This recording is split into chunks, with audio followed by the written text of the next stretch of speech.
The technology that we have to stay connected, to communicate to anybody and everybody at any time, is better now than it's ever been. No longer do we have to wait for letters to go through a long sending process or stand next to a wall while we speak on the phone. And yet, our communication has seemed to have gotten worse. But there is one form of communication that has never changed. It's always been fast, reliable, and charge-free. Yes, I'm speaking of prayer. And prayer is a gift from God that mankind has taken for granted. And I want to speak to ways that our prayer life could be more effective. And I want to do this by looking at specific prayers found in the Bible. Today's prayer is found in 2 Chronicles chapter 20, verses 5 through 13. Prayed by King Jehoshaphat. This king was one of the rare ones. He was godly. And when he and the nation Judah were going to be attacked by multiple nations, guess where he turned? That's right, he gathered the whole nation and prayed on their behalf. He posed rhetorical questions to God, reminding him and the whole nation of the promises that God has made. And at the close of this prayer, he simply stated, God, we don't know what to do, but our eyes are going to be turned towards you. This prayer doesn't contain a bunch of rehearsed words. It's not a grocery list of requests, but it comes from the heart of a concerned king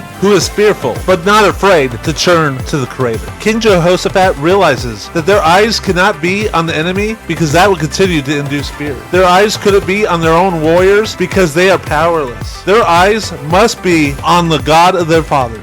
This prayer of a humble king can teach us a lot. But you would be missing out on one of the greatest stories in the Bible if I didn't share God's response. And this is found in 2 Chronicles chapter 20, verses 14 through 23, where God spoke through a messenger telling them not to fear or be dismayed, for the battle is not theirs, but God's. God tells them to go down to the battlefields and be prepared not to fight, but to watch the God of their fathers work a miracle. And then King Jehoshaphat led a group of choir members to the front of the lines where they began to worship God in song. Yep, you heard that right. This army didn't sling stones, arrows, or swords, but they sang praises to God. Their weapon was glorifying God by singing on the top of their lungs.